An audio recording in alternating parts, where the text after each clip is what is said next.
वाहेगुरु वाहेगुरु वाहेगुरु वाहेगुरु वाहेगुरु। श्री वाहेगुरु साहिब जी। श्लोक महला तीजा। अंदर कपट सदा दुख है, मन मुख ध्यान ना लागै।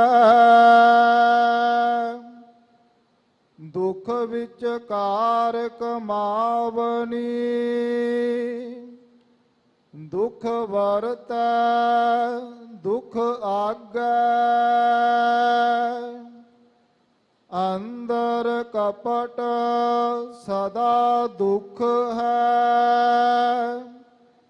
मन मुख ध्यान ना लागै। दुख विच कार कमावनी, दुख वरतै दुख आगै। करमी सतगुर भेटिया, ता सच नाम लिव लागै। नानक सहजे सुख होए, अंदरो भ्रम भौ भागै। करमी सतगुर भेटिया, ता सच नाम लिव लागै। नानक सहजे सुख होए, अंदरो भ्रम भौ भागै। वाहिगुरु जी का खालसा, वाहिगुरु जी की फतेह। शब्दावतार बाणी दे बोहित, जुगोह जुग अटल, परम सन्मान योग परम सत्कार योग। चवर छत्र तखत के मालिक, साहिबे कबाल साहिबे बरकत साहिबे कमाल। मुर्शदे कामल कामले रहबर, रोशने चिराग नूरे नज़र।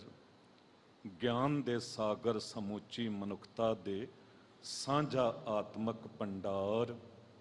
साहिब गुरु ग्रंथ साहब जी दी पावन हजूरी तो गुरुद्वारा मंजी साहब दीवान हाल।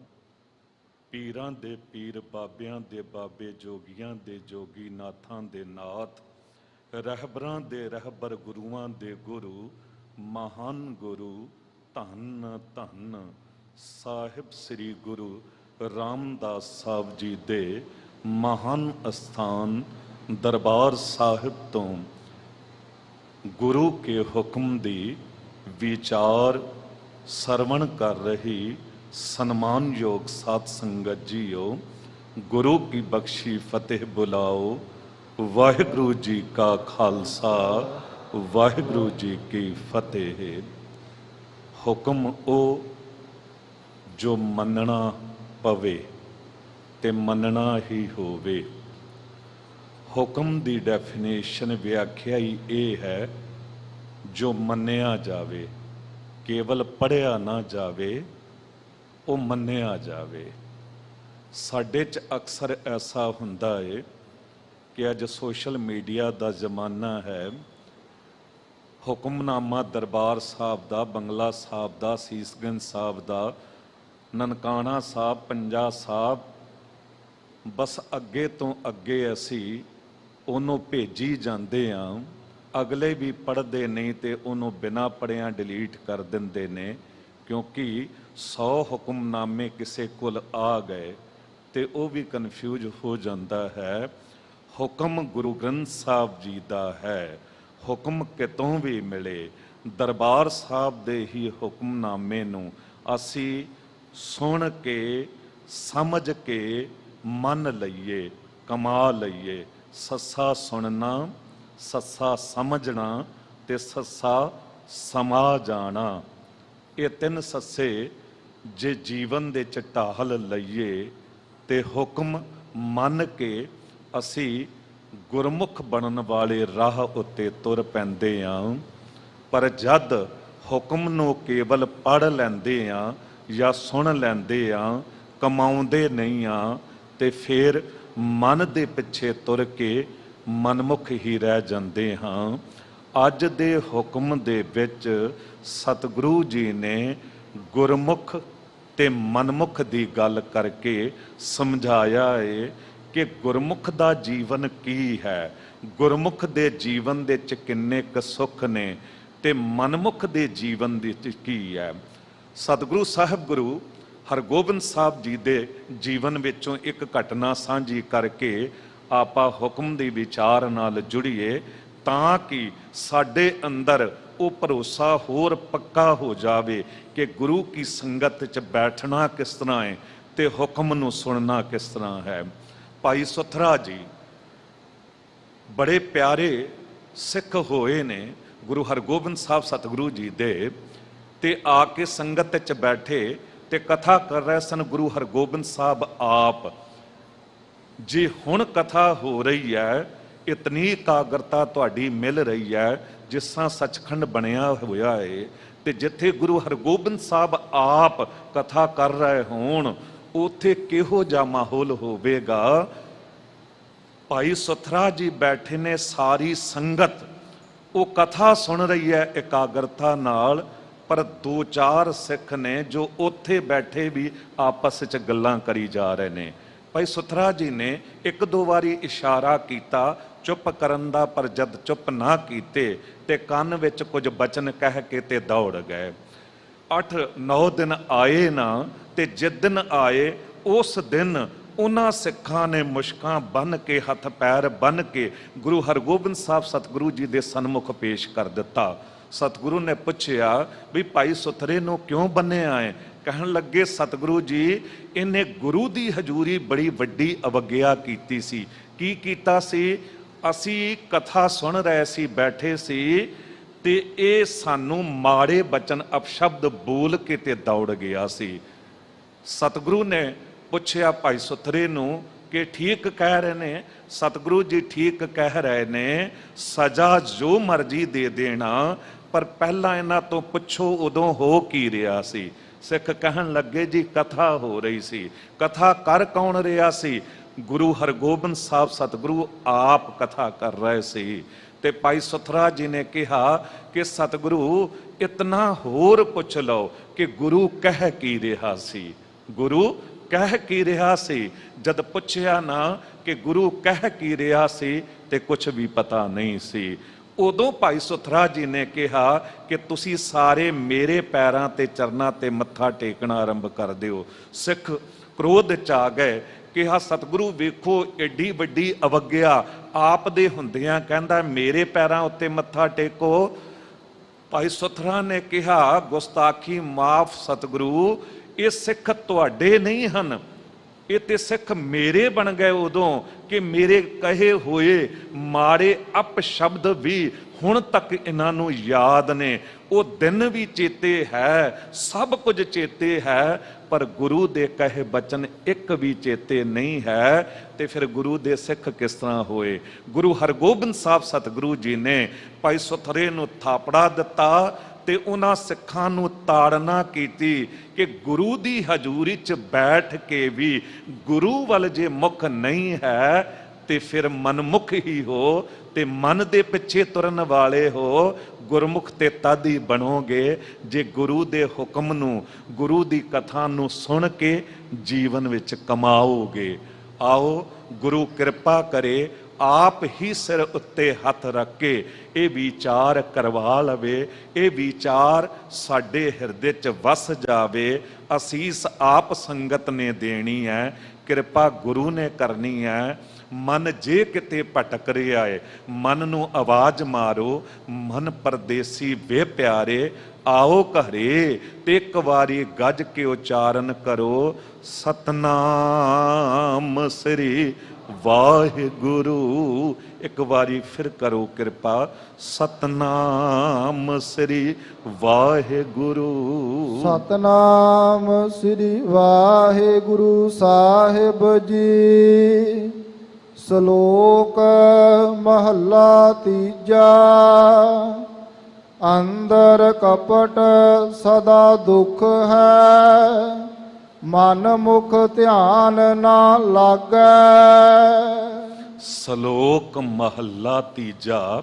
ਭਾਵ ਕਿ ਗੁਰੂ ਅਮਰਦਾਸ ਸਾਹਿਬ ਜੀ ਦਾ ਇਹ ਪਾਵਨ ਹੁਕਮ ਹੈ। ਸਾਹਿਬ ਕਹਿੰਦੇ ਅੰਦਰ ਕਪਟ ਸਦਾ ਦੁੱਖ ਹੈ, ਮਨ ਮੁਖ ਧਿਆਨ ਨਾ ਲਾਗੈ। ਅੰਦਰ ਕਪਟ ਹੈ, ਅੰਦਰ ਖੋਟ ਹੈ, ਤੇ ਭਾਵੇਂ ਗੁਰੂ ਦੀ ਹਜ਼ੂਰੀ ਵੀ ਬੈਠਾ ਹੈ ਨਾ, ਤੇ ਤੂੰ ਦੁੱਖਾਂ ਤੋਂ ਬਚ ਨਹੀਂ ਸਕਦਾ, ਕਿਉਂਕਿ ਗੁਰੂ ਨਾਲ ਤੇ ਸਾਂਝ ਪਾਈ ਨਹੀਂ। ਜੇ ਗੁਰੂ ਨਾਲ ਸਾਂਝ ਪਾਉਂਦਾ ਫਿਰ ਜ਼ਰੂਰ ਹੁੰਦਾ ਪਰਮੇਸ਼ਰ ਦਿੱਤਾ ਬੰਨਾ, ਦੁੱਖ ਰੋਗ ਕਾ ਡੇਰਾ ਭੰਨਾ। ਆਨੰਦ ਕਰ ਹੈ ਨਰ ਨਾਰੀ, ਹਰ ਹਰ ਪਵ ਕਿਰਪਾ ਧਾਰੀ। ਪਰ ਕਰੀਏ ਕਿ ਮਨ ਮੁਖ ਧਿਆਨ ਨਾ ਲਾਗੈ। ਜੋ ਮਨ ਦੇ ਪਿੱਛੇ ਤੁਰਨ ਵਾਲੇ ਨੇ ਨਾ, ਉਹਨਾਂ ਦਾ ਧਿਆਨ ਟਿਕਦਾ ਹੀ ਨਹੀਂ ਹੈ। ਗੁਰੂ ਦੀ ਹਜ਼ੂਰੀ ਦੇਖੋ, ਧਿਆਨ ਦੀ ਬੜੀ ਵੱਡੀ ਖੇਡ ਹੈ। ਗੁਰੂ ਅੰਗਦ ਦੇਵ ਪਾਤਸ਼ਾਹ ਜੀ ਕਹਿੰਦੇ, ਅੱਖੀਂ ਬਾਝੋਂ ਵੇਖਣਾ ਬਿਨ ਕੰਨਾਂ ਸੁਣਨਾ, ਪੈਰੀਂ ਬਾਝੋਂ ਚੱਲਣਾ ਬਿਨ ਹੱਥਾਂ ਕਰਨਾ, ਜੀਭ ਹੈ ਬਾਝੋਂ ਬੋਲਣਾ, ਇਉਂ ਜੀਵਤ ਮਰਨਾ। ਕਹਿੰਦੇ ਅੱਖਾਂ ਤੋਂ ਬਿਨਾਂ ਵੇਖਣਾ ਹੈ। ਹੁਣ ਅੱਖਾਂ ਤੋਂ ਬਿਨਾਂ ਕਿਸ ਤਰ੍ਹਾਂ ਵੇਖਿਆ ਜਾ ਸਕਦਾ ਹੈ? ਕੰਨਾਂ ਤੋਂ ਬਿਨਾਂ ਸੁਣਨਾ ਹੈ। ਕੰਨਾਂ ਤੋਂ ਬਿਨਾਂ ਕਿਸ ਤਰ੍ਹਾਂ ਸੁਣਿਆ ਜਾ ਸਕਦਾ ਹੈ? ਪੈਰਾਂ ਤੋਂ ਬਿਨਾਂ ਕਿਸ ਤਰ੍ਹਾਂ ਤੁਰਿਆ ਜਾ ਸਕਦਾ ਹੈ? ਹੱਥਾਂ ਤੋਂ ਬਿਨਾਂ ਕੀ ਕੀਤਾ ਜਾ ਸਕਦਾ ਹੈ? ਤੇ ਜੀਭ ਤੋਂ ਬਿਨਾਂ ਕਿਸ ਤਰ੍ਹਾਂ ਬੋਲਿਆ ਜਾ ਸਕਦਾ ਹੈ? ਪਰ ਗੁਰੂ ਅੰਗਦ ਦੇਵ ਸਾਹਿਬ ਸਤਿਗੁਰੂ ਜੀ ਕਹਿੰਦੇ ਬੋਲਿਆ ਜਾ ਸਕਦਾ ਹੈ। ਇੱਥੇ ਜੋ ਕਿਹਾ ਜਾ ਰਿਹਾ ਨਾ, ਮਨਮੁਖ ਧਿਆਨ ਨਾ ਲਾਗੈ। ਜੇ ਕਿਤੇ ਗੁਰੂ ਕੀ ਸੰਗਤ 'ਚ ਬੈਠਿਆਂ ਹੋਇਆਂ ਵੀ ਅਸੀਂ ਮਨ ਦੀ ਗੱਲ ਸੁਣ ਰਹੇ ਹੋਵਾਂਗੇ ਨਾ, ਮਨ ਸਾਨੂੰ ਘਰ ਬੈਠੇ ਪਤਨੀ ਨਾਲ ਗੱਲ ਕਰਵਾ ਰਿਹਾ ਹੋਵੇਗਾ, ਵਿਦੇਸ਼ ਬੈਠੇ ਬੱਚੇ ਨੂੰ ਯਾਦ ਕਰ ਰਹੇ ਹੋਵਾਂਗੇ, ਤੇ ਧਿਆਨ ਇੱਥੇ ਟਿਕੇਗਾ ਨਹੀਂ। ਤੇ ਫਿਰ ਉਹ ਮਨ ਨੂੰ ਸੁਣ ਰਹੇ ਆ, ਤੇ ਧਿਆਨ ਨਾਲ ਜੇ ਸੁਣਦੇ ਨਾ, ਤੇ ਗੁਰੂ ਕਹਿੰਦਾ ਮਨ ਵੇਚੈ ਸਤਿਗੁਰ ਕੈ ਪਾਸ, ਤਿਸ ਸੇਵਕ ਕੈ ਕਾਰਜ ਰਾਸ। ਮਨ ਵੇਚ ਦੇਣਾ ਹੈ, ਇੱਥੇ ਅਰਪਣ ਕਰ ਦੇਣਾ ਹੈ। ਮਨ ਦੀ ਨਹੀਂ ਮੰਨਣੀ, ਗੁਰੂ ਦੀ ਮੰਨਣੀ ਹੈ, ਤੇ ਫਿਰ ਧਿਆਨ ਨਾਲ ਸੁਣੇਗਾ। ਸਾਹਿਬ ਕਹਿੰਦੇ ਨੇ ਅੱਖਾਂ ਨਾਲ ਨਾ ਵੇਖ, ਧਿਆਨ ਨਾਲ ਵੇਖ, ਕਿਉਂਕਿ ਅੱਖਾਂ ਤੇ ਨਿਤ ਮਾੜਾ ਵੇਖਣਾ ਚਾਹੁੰਦੀਆਂ ਨੇ। ਪਰ ਗੁਰੂ ਦਾ ਧਿਆਨ ਚੇਤਾਵਨੀ ਦਿੰਦਾ ਹੈ, ਪਰ ਤ੍ਰੀਏ ਰੂਪ ਨਾ ਪੇਖੈ ਨੇਤਰ। ਕੰਨ ਤੇ ਹਮੇਸ਼ਾ ਹੀ ਨਿੰਦਾ ਸੁਣਨੀ ਚਾਹੁੰਦੇ ਨੇ, ਪਰ ਧਿਆਨ ਚੇਤਾਵਨੀ ਦਿੰਦਾ, ਨਿੰਦਾ ਭਲੀ ਕਿਸੈ ਕੀ ਨਾਹਿਨ। ਮਨ ਮੁਖ ਮੁਗਧ ਕਰੇਨ, ਮੂੰਹ ਕਾਲੇ ਤਿਨ ਨਿੰਦਕਾਂ, ਨਰਕੇ ਘੋਰ ਪਵਨ। ਇਹ ਪੈਰ ਤੇ ਨਿਤ ਮਾੜੇ ਪਾਸੇ ਤੁਰਨਾ ਚਾਹੁੰਦੇ ਨੇ, ਸ਼ਰਾਬ ਖਾਨੇ ਵੱਲ, ਜੂਆ ਘਰ ਵੱਲ, ਵੈਸ਼ਿਆ ਦੇ ਦੁਆਰੇ ਵੱਲ। ਪਰ ਧਿਆਨ ਚੇਤਾਵਨੀ ਦਿੰਦਾ ਏ, ਅੰਮ੍ਰਿਤ ਵੇਲਾ ਹੋ ਗਿਆ ਏ, ਗੁਰੂ ਦਰਬਾਰ ਆਸਾ ਕੀ ਵਾਰ ਦਾ ਕੀਰਤਨ ਹੋ ਰਿਹਾ ਏ, ਸ਼ਾਮ ਦਾ ਵੇਲਾ, ਪੈਰ ਤੁਰਨਗੇ ਸ਼ਰਾਬ ਖਾਨੇ ਵੱਲ, ਤੇ ਧਿਆਨ ਚੇਤਾਵਨੀ ਦੇਗਾ ਸੋਦਰ ਦਾ ਸਮਾਂ ਹੋ ਗਿਆ ਹੈ, ਗੁਰਦੁਆਰਾ ਇਸ ਪਾਸੇ ਹੈ। ਫਿਰ ਪੈਰਾਂ ਨਾਲ ਨਹੀਂ ਤੁਰੇਗਾ, ਧਿਆਨ ਨਾਲ ਤੁਰੇਗਾ। ਹੱਥ ਤੇ ਹਰ ਇੱਕ ਦੀ ਜੇਬ ਕੱਟ ਲੈਣਾ ਚਾਹੁੰਦੇ ਨੇ, ਕਤਲ ਕਰ ਦੇਣਾ ਚਾਹੁੰਦੇ ਨੇ, ਪਰ ਗੁਰੂ ਕਾ ਧਿਆਨ ਚੇਤਾਵਨੀ ਦਿੰਦਾ ਹੈ। ਹੱਕ ਪਰਾਇਆ ਨਾਨਕਾ, ਉਸ ਸੂਰ ਉਸ ਗਾਏ। ਜੀਭ ਤੇ ਨਿਤ ਹੀ ਕੁਝ ਬੁਰਾ ਹੀ ਬੋਲਣਾ ਚਾਹੁੰਦੀ ਹੈ। ਸਿਆਣੇ ਕਹਿੰਦੇ ਨੇ ਨਾ, ਪਹਿਲਾਂ ਤੋਲੋ ਫਿਰ ਬੋਲੋ। ਕਹਿੰਦੇ ਨੇ ਗੋਲੀ ਦਾ ਜ਼ਖਮ ਘਾਵ ਉਹ ਕਿਤੇ ਭਰ ਸਕਦਾ ਹੈ, ਬੰਦੂਕ ਦੀ ਗੋਲੀ ਦਾ ਜਾਂ ਰਿਵਾਲਵਰ ਦੀ ਗੋਲੀ ਦਾ, ਪਰ ਕਹਿੰਦੇ ਬੋਲੀ ਦਾ ਘਾਵ ਜ਼ਖਮ ਭਰਦਾ ਨਹੀਂ, ਜ਼ਿੰਦਗੀ ਪਰ ਚੇਤੇ ਰਹਿੰਦਾ ਏ। ਤੇ ਗੁਰੂ ਅੰਗਦ ਦੇਵ ਸਾਹਿਬ ਜੀ ਕਹਿੰਦੇ ਇਹਨਾਂ ਇੰਦਰੀਆਂ ਨਾਲ, ਇਹਨਾਂ ਅੰਗਾਂ ਨਾਲ ਨਾ ਵੇਖ, ਧਿਆਨ ਨਾਲ ਵੇਖ। ਪੰਚਾਂ ਕਾ ਗੁਰ ਏਕ ਧਿਆਨ, ਪਰ ਕਰੀਏ ਕਿ ਮਨਮੁਖ ਧਿਆਨ ਨਾ ਲਾਗੈ। ਜੋ ਮਨ ਦੇ ਪਿੱਛੇ ਤੁਰਨ ਵਾਲੇ ਨੇ, ਉਹਨਾਂ ਦਾ ਧਿਆਨ ਗੁਰੂ ਵਾਲੇ ਪਾਸੇ ਲੱਗਦਾ ਨਹੀਂ ਹੈ। ਦੁਖ ਵਿੱਚ ਕਾਰ ਕਮਾਵਨੀ, ਦੁਖ ਵਰਤੈ ਦੁਖ ਆਗੈ। ਤੇ ਜਿਹੜੇ ਮਨ ਦੇ ਪਿੱਛੇ ਤੁਰਦੇ ਨੇ ਨਾ, ਉਹ ਹਮੇਸ਼ਾ ਦੁੱਖ ਵਿੱਚ ਪਏ ਰਹਿੰਦੇ ਨੇ। ਜੋ ਕੰਮ ਕਰਦੇ ਨੇ, ਜੋ ਕੰਮਕਾਰ ਕਰਦੇ ਨੇ, ਉਹ ਦੁੱਖ ਹੀ ਦੁੱਖ ਹੁੰਦਾ ਹੈ। ਉਹ ਦੁੱਖ ਦੇਣ ਵਾਲੇ ਹੀ ਸਾਧਨ ਨੇ। ਅੱਜ ਤੁਸੀਂ ਦੇਖੋ, ਹਰ ਇੱਕ ਮਨੁੱਖ ਦੀ ਦੌੜ ਹੈ ਨਾ, ਦੁੱਖਾਂ ਦੀ ਪੰਡ ਚੱਕ ਕੇ ਬਾਹਰ ਸਿਟਾਵਾਂ, ਸੁੱਖਾਂ ਦੀ ਪੰਡ ਪੋਟਲੀ ਘਰ 'ਚ ਲੈ ਆਵਾਂ। ਪਰ ਜਿਤਨਾ ਅਸੀਂ ਸੁੱਖਾਂ ਦੇ ਪਿੱਛੇ ਦੌੜਦੇ ਹਾਂ, ਉਤਨੇ ਦੁੱਖ ਅੱਗੇ ਆਉਂਦੇ ਨੇ। ਅੱਜ ਤੇ ਸੁੱਖਾਂ ਦੇ ਸਾਧਨ ਵੀ ਦੁੱਖਾਂ ਦਾ ਕਾਰਨ ਬਣ ਗਏ ਨੇ। ਕਾਰਨ ਕੀ ਹੈ ਕਿ ਜੋ ਦੌਲਤ ਕਮਾ ਰਹੇ ਨੇ, ਜੋ ਪੈਸਾ ਕਮਾ ਰਹੇ ਨੇ ਲੋਕ, ਉਹ ਕਰ ਕੀ ਰਹੇ ਨੇ? ਦਸਵੰਧ ਨਹੀਂ ਕੱਢਣਾ ਹੈ, ਗੁਰੂ ਵਾਲੇ ਪਾਸੇ ਧਿਆਨ ਨਹੀਂ ਹੈ, ਹੋਰ ਪਾਸੇ ਅਯਾਸ਼ੀ ਦਾ ਸਮਾਨ, ਐਸ਼ੋ ਇਸ਼ਰਤ। ਪਰ ਸਿਆਣੇ ਪਤਾ ਕੀ ਕਹਿੰਦੇ ਨੇ? ਪਾਣੀ ਬਾੜ ਹੈ ਨਾਵ ਮੈਂ, ਘਰ ਮੈਂ ਬਾੜ ਹੈ ਦਾਮ, ਦੋਨੋਂ ਹਾਥ ਉਲੀਚੀਐ ਯਹੀ ਸੱਜਣ ਕੋ ਕਾਮ। ਕਹਿੰਦੇ ਗੁਰੂ ਕੇ ਸਿੱਖਾ ਬੇੜੀ ਵੇਖੀ ਹੈ, ਉਹ ਪਾਣੀ 'ਚ ਤੁਰਦੀ ਹੈ। ਪਰ ਇਹ ਵੀ ਇੱਕ ਅਟਲ ਸੱਚਾਈ ਹੈ, ਡੁੱਬਦੀ ਵੀ ਪਾਣੀ 'ਚ ਹੈ, ਰੇਤ 'ਚ ਨਹੀਂ ਡੁੱਬਦੀ। ਦੁਨੀਆ ਦੇ ਸਾਰੇ ਕਾਰ ਵਿਹਾਰ ਦੌਲਤ ਨਾਲ, ਪੈਸੇ ਨਾਲ ਚੱਲਦੇ ਨੇ। ਪਰ ਇਹ ਵੀ ਇੱਕ ਅਟਲ ਸੱਚਾਈ ਹੈ, ਬੰਦਾ ਡੁੱਬਦਾ ਵੀ ਬਹੁਤੀ ਦੌਲਤ ਵਿੱਚ ਹੀ ਹੈ। ਕਿਉਂਕਿ ਇਤਨੀ ਦੌਲਤ ਵੇਖ ਕੇ ਉਹਦੇ ਬੱਚੇ ਵੀ ਨਸ਼ੇ ਕਰਨ ਲੱਗ ਜਾਂਦੇ ਨੇ, ਮਾੜੇ ਵਿਕਾਰਾਂ 'ਚ ਪੈ ਜਾਂਦੇ ਨੇ। ਤੇ ਸਿਆਣਾ ਮਲਾ ਪਤਾ ਕੀ ਕਰਦਾ ਏ?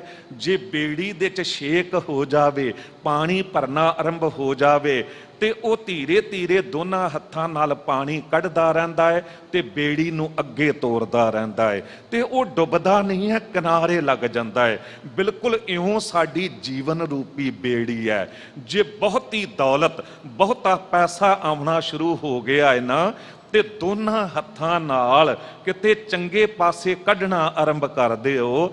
ਦਸਵੰਧ ਕੱਢੋ, ਗਰੀਬਾਂ ਦੀ ਮਦਦ ਕਰੋ, ਕਿਸੇ ਰੋਗੀ ਦਾ ਇਲਾਜ ਕਰਾ ਦਿਓ, ਗਰੀਬ ਬੱਚੀ ਦਾ ਵਿਆਹ ਕਰਾ ਦਿਓ, ਗੁਰੂ ਕੇ ਲੰਗਰਾਂ 'ਚ ਲਾ ਦਿਓ, ਗੁਰੂ ਦਰਬਾਰ ਦੀ ਸੇਵਾਵਾਂ ਵਿੱਚ ਲਾ ਦਿਓ, ਤੇ ਫਿਰ ਡੁੱਬੋਗੇ ਨਹੀਂ, ਜੀਵਨ ਰੂਪੀ ਬੇੜੀ ਤਰ ਜਾਵੇਗੀ। ਨਹੀਂ ਤੇ ਸਾਹਿਬ ਕਹਿ ਰਹੇ ਨੇ, ਦੁੱਖ ਵਿੱਚ ਕਾਰ ਕਮਾਉਣੀ। ਕਾਰ ਦਾ ਅਰਥ ਹੈ ਕੰਮ। ਤੇ ਫਿਰ ਹੋਵੇਗਾ ਕਿ ਦੁੱਖ ਵਰਤੈ ਦੁੱਖ ਆਗੈ। ਮਨਮੁਖ ਬੰਦੇ ਲਈ ਇਸ ਸੰਸਾਰ ਦੇ ਵਿੱਚ ਵੀ ਦੁੱਖ ਹੈ, ਤੇ ਉਸ ਸੱਚੀ ਦਰਗਾਹ ਦੇ ਵਿੱਚ ਵੀ ਦੁੱਖ ਹੀ ਦੁੱਖ ਹੈ। ਕਰਮੀ ਸਤਿਗੁਰ ਭੇਟੀਐ, ਤਾ ਸੱਚ ਨਾਮ ਲਿਵ ਲਾਗੈ। ਕਰਮੀ ਸਤਿਗੁਰ ਭੇਟੀਐ। ਭੇਟੀਏ ਦਾ ਅਰਥ ਹੁੰਦਾ ਮਿਲਣਾ, ਤੇ ਕਰਮੀ ਦਾ ਅਰਥ ਹੈ ਬਖਸ਼ਿਸ਼। ਕਰਮ ਸ਼ਬਦ ਨਾ 3 ਪ੍ਰਕਾਰ ਨਾਲ ਗੁਰਬਾਣੀ ਦੇ ਵਿੱਚ ਮੁੱਖ ਤੌਰ ਤੇ ਆਇਆ ਹੈ। ਜੋ ਆਪਾਂ ਕਈ ਵਾਰੀ ਕਹਿੰਦੇ ਆ ਮੇਰੇ ਕਰਮਾਂ ਵਿੱਚ ਨਹੀਂ ਹੈ, ਮਤਲਬ ਕਿ ਭਾਗਾਂ ਵਿੱਚ ਨਹੀਂ ਹੈ, ਉਹਨੂੰ ਵੀ ਕਰਮ ਕਿਹਾ ਜਾਂਦਾ ਹੈ।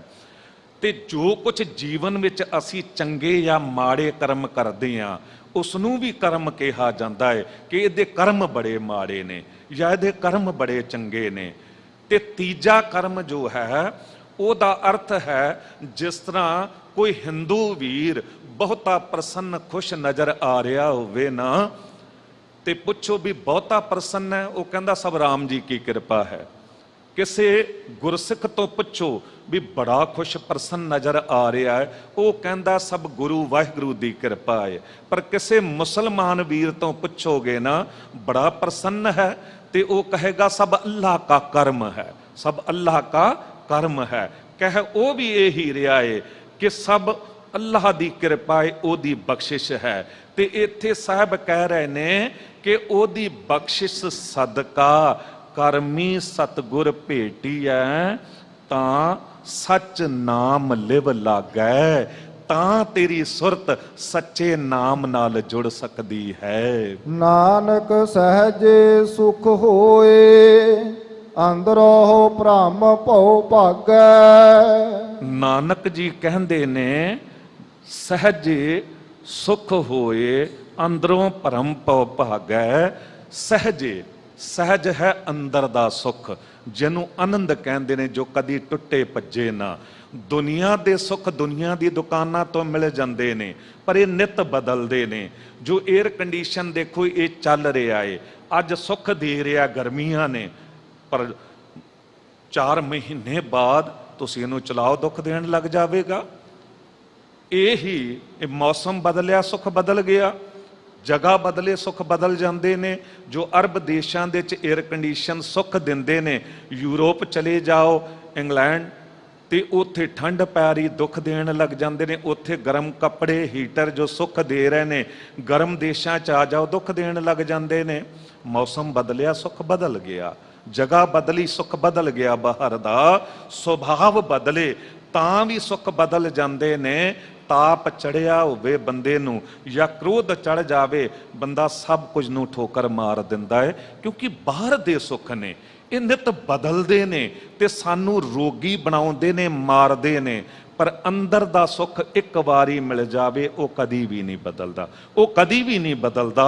ਉਹਨੂੰ ਆਨੰਦ ਕਹਿੰਦੇ ਨੇ। ਜੇ ਆਨੰਦਪੁਰ ਸਾਹਿਬ ਵਸਦਾ ਰਸਦਾ ਹੈ, ਗੁਰੂ ਗੋਬਿੰਦ ਸਿੰਘ ਸਾਹਿਬ ਸਤਿਗੁਰੂ ਜੀ ਦਾ ਤਖਤ ਸਿੰਘਾਸਨ ਸ਼ਾਨੋ ਸ਼ੌਕਤ ਵੇਖ ਕੇ ਪਹਾੜੀ ਰਾਜੇ ਔਰੰਗਜ਼ੇਬ ਤੱਕ ਹਰਟ ਹੁੰਦਾ ਏ, ਉਹਦੀ ਹਉਮੈ ਤੇ ਸੱਟ ਵੱਜਦੀ ਹੈ। ਉਦੋਂ ਵੀ ਸਾਹਿਬ ਆਨੰਦ ਵਿੱਚ ਨੇ ਤੇ ਸਾਰਾ ਪਰਿਵਾਰ ਵਿਛੜ ਜਾਂਦਾ ਹੈ। ਉਹ ਸਮਾਂ ਵੀ ਆਉਂਦਾ ਹੈ, ਪੈਰਾਂ ਵਿੱਚ ਜੋੜੇ ਨਹੀਂ ਹਨ, ਜਾਮਾ ਲੀਰੋ ਲੀਰ ਹੈ, ਸਾਹਿਬ ਦੇ ਸਿਰ ਉੱਤੇ ਦਸਤਾਰ ਨਹੀਂ ਹੈ, ਪੁੰਜੇ ਹੀ ਸੌਂ ਗਏ ਨੇ, ਢੀਮ ਦਾ ਸਰਾਣਾ ਹੈ। ਤੇ ਉਦੋਂ ਵੀ ਆਨੰਦ ਤੇ ਉਹੀ ਹੈ ਨਾ, ਆਨੰਦ ਤੇ ਉਹੀ ਹੈ। ਉਹ ਅੰਦਰ ਦਾ ਸੁੱਖ ਇੱਕ ਵਾਰੀ ਮਿਲ ਜਾਵੇ, ਉਹ ਕਦੀ ਵੀ ਨਹੀਂ ਬਦਲਦਾ, ਨਾ ਉਹ ਮਾਰਦਾ ਏ। ਤੁਸੀਂ ਦੁਨਿਆਵੀ ਉਦਾਹਰਣ ਵੀ ਲੈ ਲਓ ਨਾ। ਹਲਵਾਈ ਦੀ ਦੁਕਾਨ ਦੇ ਸਾਹਮਣੇ ਉਹ ਚੀਨੀ ਨੂੰ, ਸ਼ੱਕਰ ਨੂੰ ਘੋਲ ਕੇ ਚਾਸ਼ਨੀ ਬਣਾਈ ਹੁੰਦੀ ਹੈ, ਤੇ ਕੋਈ ਮੱਖੀ ਉਹਦੇ ਉੱਪਰ ਬੈਠ ਜਾਵੇ, ਪੈਰ ਫਸ ਜਾਣ, ਡੁੱਬ ਜਾਵੇ, ਉਹਦੀ ਮੌਤ ਹੈ। ਪਰ ਦੂਜੇ ਪਾਸੇ ਸ਼ਹਿਦ ਦੀ ਮੱਖੀ, ਉਹ ਸ਼ਹਿਦ ਉੱਪਰ ਬੈਠਦੀ ਹੈ, ਅੰਦਰ ਤੱਕ ਡੁੱਬ ਜਾਂਦੀ, ਫਿਰ ਨਿਕਲ ਆਉਂਦੀ, ਸ਼ਹਿਦ ਉਹਨੂੰ ਮਾਰਦਾ ਨਹੀਂ ਹੈ। ਉਹ ਕਿਉਂ ਮਾਰੇਗਾ? ਉਹ ਕਿਸੇ ਹੋਰ ਤਰੀਕੇ ਨਾਲ ਮਰ ਸਕਦੀ ਹੈ, ਪਰ ਸ਼ਹਿਦ ਦੇ ਅੰਦਰ ਡੁੱਬ ਕੇ ਵੀ ਉਹ ਬਾਹਰ ਨਿਕਲ ਆਉਂਦੀ ਹੈ। ਸ਼ਹਿਦ ਉਹਨੂੰ ਕਿਉਂ ਮਾਰੇਗਾ? ਕਿਉਂਕਿ ਸ਼ਹਿਦ ਤੇ ਉਹਦੇ ਅੰਦਰੋਂ ਪੈਦਾ ਹੋਇਆ ਹੈ। ਗੁਰੂ ਕੇ ਸਿੱਖਾ, ਜਿਸ ਦਿਨ ਇਹ ਆਨੰਦ, ਇਹ ਸਹਿਜ ਤੇਰੇ ਅੰਦਰੋਂ ਪੈਦਾ ਹੋ ਗਿਆ ਨਾ, ਉਦੋਂ ਤੂੰ ਮਰ ਕੇ ਵੀ ਨਹੀਂ ਮਰੇਗਾ। ਜਿਸ ਤਰ੍ਹਾਂ ਸਾਡੇ ਗੁਰੂ ਸੰਸਾਰ ਤੋਂ ਜਾ ਕੇ ਵੀ ਮਰੇ ਨਹੀਂ ਹਨ। ਭਗਤ ਕਬੀਰ ਸਾਹਿਬ ਜੀ, ਹੋਰ ਭਗਤ, ਉਹ ਮਰੇ ਨਹੀਂ ਹਨ, ਅੱਜ ਵੀ ਗੁਰੂ ਗ੍ਰੰਥ ਸਾਹਿਬ ਜੀ ਜਿੰਦਾ ਨੇ ਤੇ ਸਾਡੇ ਨਾਲ ਸ਼ਬਦਾਂ ਰਾਹੀਂ ਗੱਲ ਕਰ ਰਹੇ ਹਨ। ਇਸ ਕਰਕੇ ਸਾਹਿਬ ਕਹਿੰਦੇ, ਜੇ ਸਹਿਜ ਪੈਦਾ ਹੋ ਜਾਂਦਾ ਏ ਤੇ ਅੰਦਰੋਂ ਭਰਮ ਭੁਲੇਖਾ ਮਿਟ ਜਾਂਦਾ ਏ, ਦੌੜ ਜਾਂਦਾ ਹੈ। ਮਹੱਲਾ ਤੀਜਾ। ਗੁਰਮੁਖ ਸਦਾ ਹਰ ਰੰਗ ਹੈ, ਹਰ ਕਾ ਨਾਉ ਮਨ ਭਾਇਆ। ਮਹੱਲਾ ਤੀਜਾ, ਗੁਰੂ ਅਮਰਦਾਸ ਸਾਹਿਬ ਜੀ ਦੇ ਬਚਨ। ਗੁਰਮੁਖ ਹਰ ਰੰਗ ਹੈ, ਹਰ ਕਾ ਨਾਉ ਮਨ ਭਾਇਆ। ਕਹਿੰਦੇ ਗੁਰਮੁਖ ਜਿਹੜਾ ਹੋਇਆ, ਦੇਖੋ ਮਨਮੁਖ ਦੀ ਗੱਲ ਸੁਣਾਏ, ਹੁਣ ਗੁਰਮੁਖ ਦੀ ਆਰੰਭ ਹੋਈ ਹੈ। ਕਹਿੰਦੇ ਗੁਰਮੁਖ ਦੇ ਉੱਤੇ ਨਾ ਮਾਲਕ ਵਾਹਿਗੁਰੂ ਦਾ ਪ੍ਰੇਮ ਰੰਗ ਚੜਿਆ ਹੁੰਦਾ ਹੈ, ਉਹ ਨਾਮ ਵਿੱਚ ਰੰਗਿਆ ਹੁੰਦਾ ਏ, ਉਹਦੇ ਮਨ ਨੂੰ ਵਾਹਿਗੁਰੂ ਦਾ ਨਾਮ ਭਾਉਂਦਾ ਏ। ਰੰਗ ਹੱਸੈ ਰੰਗ ਰੋਵਹਿ, ਚੁੱਪ ਭੀ ਕਰ ਜਾਹੇ, ਪਰਵਾਹ ਨਾਹੀ ਕਿਸੈ ਕੇਰੀ, ਬਾਜ ਸੱਚੇ ਨਾਹੇ। ਉਹ ਉਹਦੇ ਹੀ ਪ੍ਰੇਮ ਰੰਗ ਵਿੱਚ ਕਦੀ ਹੱਸ ਪੈਂਦੇ ਨੇ, ਕਦੀ ਰੋ ਪੈਂਦੇ ਨੇ, ਉਹਦਾ ਰੰਗ ਚੜਿਆ ਹੁੰਦਾ ਏ। ਗੱਲ ਨੂੰ ਚੰਗੀ ਤਰ੍ਹਾਂ ਸਮਝ ਲੈਣਾ। ਰੰਗ ਦੀ ਇੱਕ ਬੋਲੀ ਹੈ, ਰੰਗ ਬੋਲ ਕੇ ਦੱਸਦਾ ਹੈ। ਸੋਹੇ ਰੰਗ ਦਾ ਜੋੜਾ ਪਾ ਕੇ ਕੋਈ ਮੁਟਿਆਰ, ਕੋਈ ਬੇਟੀ, ਕੋਈ ਭੈਣ ਤੁਰੀ ਚਲੀ ਜਾ ਰਹੀ ਹੋਵੇ ਨਾ, ਪੁੱਛਣ ਦੀ ਲੋੜ ਨਹੀਂ, ਉਹਦੇ ਜੋੜੇ ਦਾ ਰੰਗ ਦੱਸ ਦਿੰਦਾ ਏ, ਇਹ ਸੁਹਾਗਣ ਹੈ। ਵਿਧਵਾ ਦੇ ਜੋੜੇ ਦਾ ਰੰਗ ਦੱਸ ਦਿੰਦਾ ਸੀ, ਇਹ ਵਿਧਵਾ ਹੈ। ਤੁਸੀਂ ਦੇਖੋ ਅੱਜ red light, green light, yellow light, ਇਹ ਵੀ ਕੁਝ ਬੋਲ ਕੇ ਕਹਿੰਦੀਆਂ ਨੇ, ਰੁਕ ਜਾਓ, ਰਸਤਾ ਖੁੱਲਾ ਏ, ਹੋਸ਼ਿਆਰ ਹੋ ਜਾਓ। ਰੰਗ ਦੀ ਇੱਕ ਬੋਲੀ ਹੈ। ਜਦ ਜੰਗ ਹੁੰਦੀ ਸੀ ਨਾ, ਪਹਿਲਾਂ ਯੁੱਧ ਹੁੰਦੇ ਸੀ ਤੇ ਗੋਲੀਆਂ ਦੀ ਬਾਛੜ, ਤੋਪਾਂ ਦੀ ਮਾਰ ਪੈ ਰਹੀ ਹੁੰਦੀ ਸੀ, ਪਰ ਇੱਕ ਪਾਸੇ ਤੋਂ ਕੋਈ ਚਿੱਟੇ ਰੰਗ ਦਾ ਝੰਡਾ ਲੈ ਕੇ ਦੌੜ ਪਵੇ ਨਾ, ਤੇ ਗੋਲੀਆਂ ਦੀ ਬਾਛੜ ਰੁਕ ਜਾਂਦੀ ਸੀ, ਤੋਪਾਂ ਦੇ ਗੋਲੇ ਮੂੰਹ ਮੋੜ ਲੈ ਜਾਂਦੇ ਸਨ, ਕਿਉਂਕਿ ਸਾਹਮਣੇ ਵਾਲਾ ਸ਼ਾਂਤੀ ਚਾਹੁੰਦਾ ਏ। ਰੰਗ ਦੀ ਇੱਕ ਬੋਲੀ ਹੁੰਦੀ ਹੈ।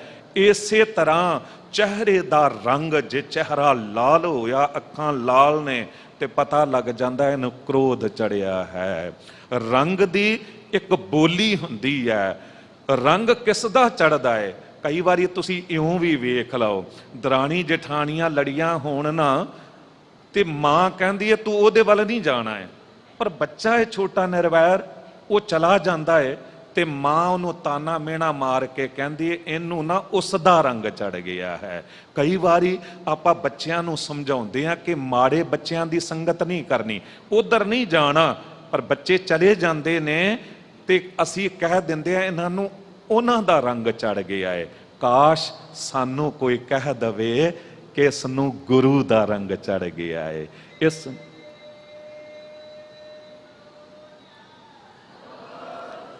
ਇਸ ਨੂੰ ਗੁਰੂ ਦਾ ਰੰਗ ਚੜ ਗਿਆ ਏ। ਉਸ ਦਿਨ ਸਮਝ ਲੈਣਾ ਕਿ ਤੁਸੀਂ ਗੁਰਮੁਖ ਗਾਢੀ ਰਾਹ ਤੇ ਤੁਰ ਪਇਓ, ਤੁਸੀਂ ਗੁਰਮੁਖ ਬਣਨ ਵਾਲੇ ਪਾਸੇ ਤੁਰ ਪਇਓ, ਤੇ ਫਿਰ ਮਨ ਨੂੰ ਵਾਹਿਗੁਰੂ ਦਾ ਨਾਮ ਭਾਉਣ ਲੱਗ ਜਾਵੇਗਾ। ਗੁਰਮੁਖ ਵੇਖਣ ਬੋਲਣਾ, ਨਾਮ ਜਪਤ ਸੁਖ ਪਾਇਆ। ਗੁਰਮੁਖ ਦਾ ਵੇਖਣਾ ਬੋਲਣਾ ਉਹ ਨਾਮ ਦੇ ਵਿੱਚ ਹੀ ਹੁੰਦਾ ਏ।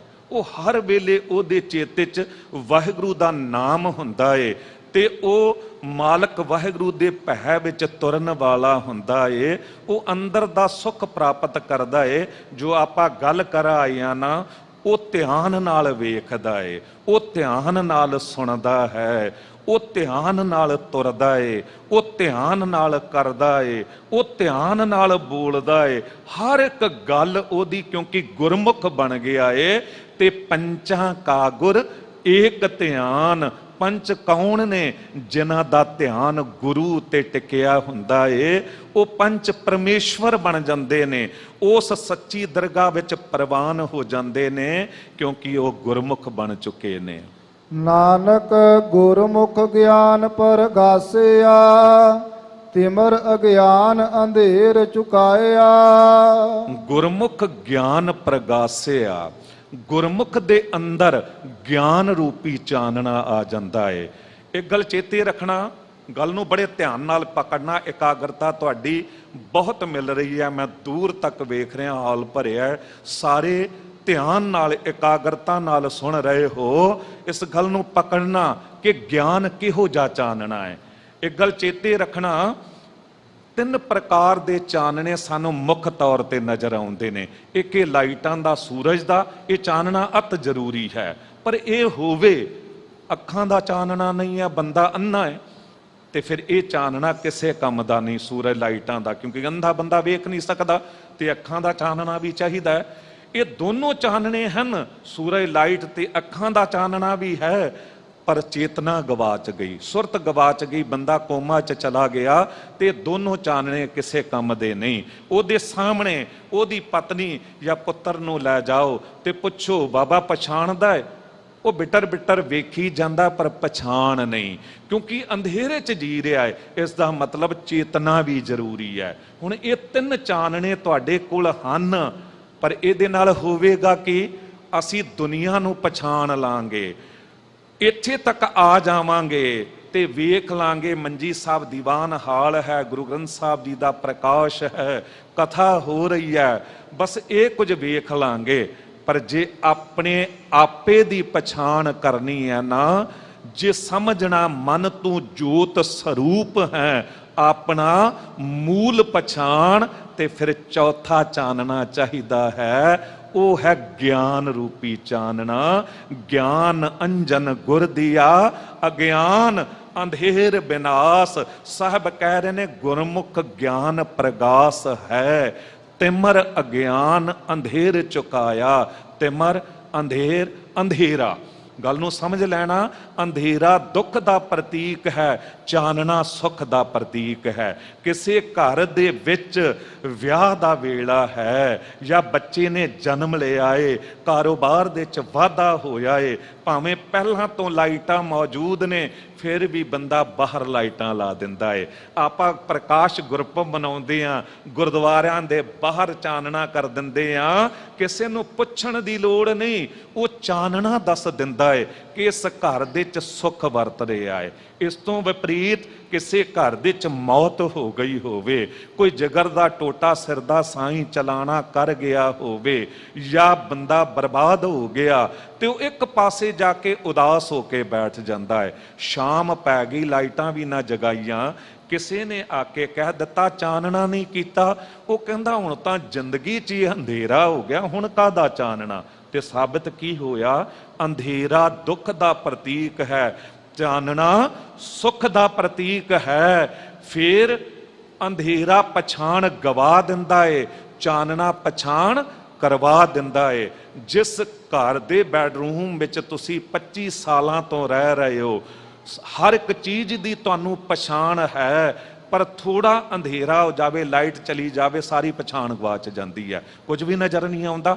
ਚਾਨਣਾ ਹੋ ਜਾਵੇ, ਸਾਰੀ ਪਛਾਣ ਹੋ ਜਾਂਦੀ ਹੈ।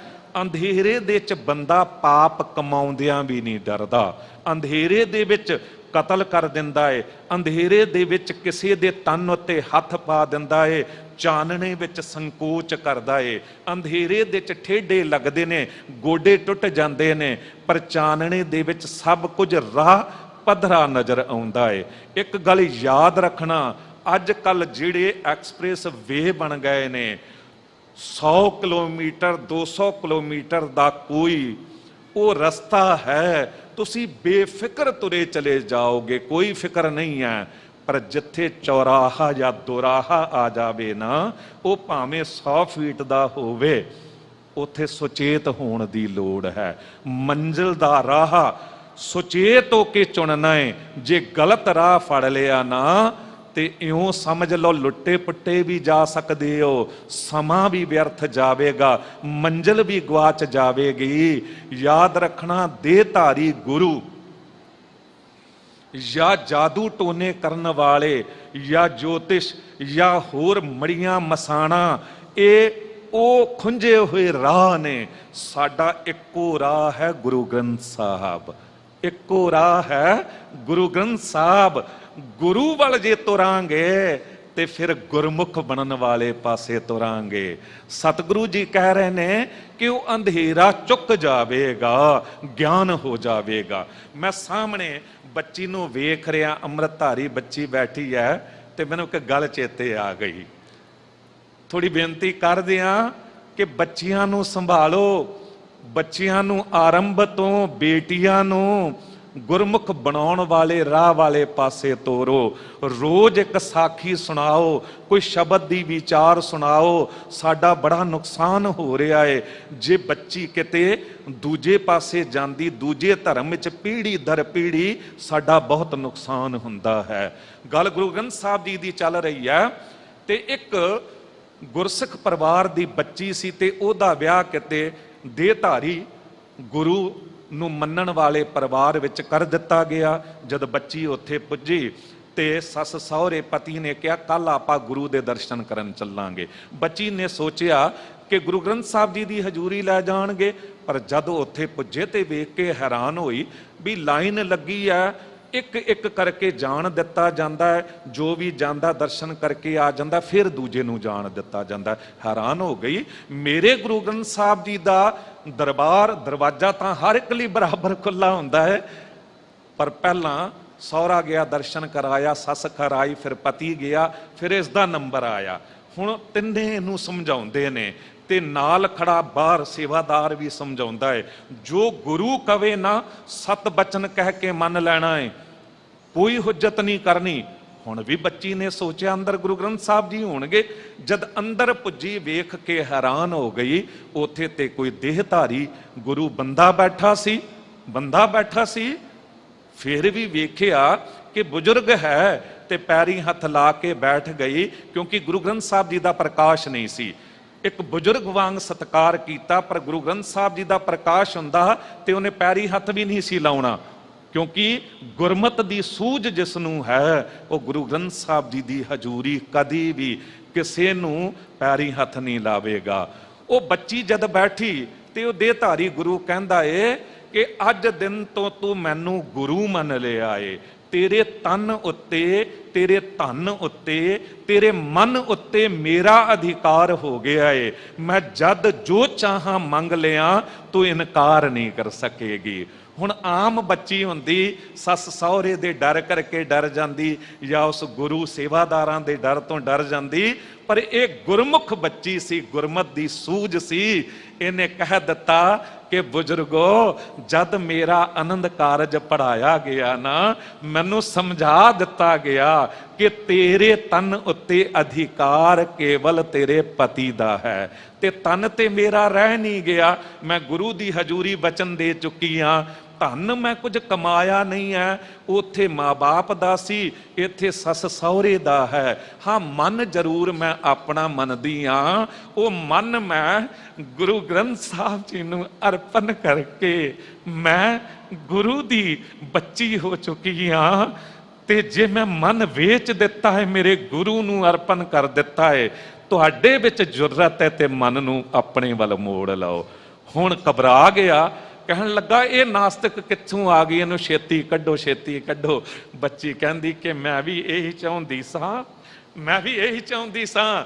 ਤੇ ਬਾਹਰ ਨਿਕਲੀ, ਘਰ ਪੁੱਜੀ, ਇਤਨੀ ਸਮਝਦਾਰੀ ਨਾਲ ਉਹਨੇ ਯਤਨ ਆਰੰਭੇ ਕਿ ਧੀਰੇ ਧੀਰੇ ਪੂਰੇ ਪਰਿਵਾਰ ਨੂੰ ਹੀ ਗੁਰੂ ਗ੍ਰੰਥ ਸਾਹਿਬ ਜੀ ਦੇ ਲੜ ਲਾ ਦਿੱਤਾ। ਇਹ ਹੈ ਗੁਰਮੁਖ ਬਣਨ ਵਾਲਾ ਰਾਹ। ਮਹੱਲਾ ਤੀਜਾ। ਮਨ ਮੁਖ ਮੈਲੇ ਮਰਹਿ ਗਵਾਰ। ਮਨਮੁਖ ਮੈਲੇ ਮਰਹਿ ਗਵਾਰ। ਮਨਮੁਖ ਦਾ ਜੀਵਨ ਬੜਾ ਮੈਲਾ ਹੁੰਦਾ। ਮਨ ਮੈਲੇ ਸਭ ਕਿਛ ਮੈਲਾ, ਤਨ ਧੋਤੈ ਮਨ ਹੱਛਾ ਨਾ ਹੋਏ ਸੀ। ਮਨਮੁਖ ਬੰਦਾ ਜਿਹੜਾ ਹੈ ਨਾ, ਉਹ ਹਮੇਸ਼ਾ ਹੀ ਮੈਲੇ ਜੀਵਨ ਦਾ ਹੋ ਕੇ ਮਰਦਾ ਹੈ ਜੀ। ਗੁਰਮੁਖ ਨਿਰਮਲ ਹਰ ਰਾਖਿਆ ਉਰ ਧਾਰ। ਗੁਰਮੁਖ ਨਿਰਮਲ ਹਰ ਰਾਖਿਆ ਉਰ ਧਾਰ। ਗੁਰਮੁਖ ਜਿਹੜੇ ਨੇ ਨਾ, ਉਹ ਆ ਕੇ ਗੁਰੂ ਕੋਲ ਬੈਠਦੇ ਨੇ। ਗੁਰੂ ਆਪ ਨਿਰਮਲ ਹੈ ਤੇ ਉਹਨਾਂ ਨੂੰ ਵੀ ਨਿਰਮਲ ਕਰ ਦਿੰਦਾ। ਗੁਰ ਦਰਿਆਓ ਸਦਾ ਜਲ ਨਿਰਮਲ। ਗੁਰੂ ਇੱਕ ਦਰਿਆ ਹੈ, ਤੇ ਇੱਥੇ ਜਿਹੜਾ ਇਹ ਅੰਮ੍ਰਿਤ ਜਲ ਹੈ ਨਾ, ਇਹ ਜੋ ਵਰਸ ਰਿਹਾ ਤੁਹਾਡੇ ਉੱਤੇ, ਝਿਮ ਝਿਮ ਵਰਸੈ ਅੰਮ੍ਰਿਤ ਧਾਰਾ, ਮਨ ਪੀਵੈ ਸੁਨ ਸ਼ਬਦ ਵਿਚਾਰਾ।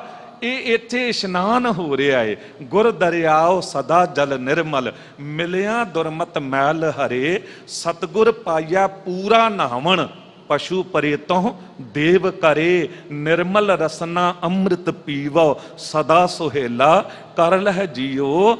ਤੇ ਗੁਰਮੁਖ ਜਿਹੜਾ ਹੈ, ਗੁਰਮੁਖ ਨਿਰਮਲ ਹਰ ਰਾਖਿਆ ਉਰ ਧਾਰ।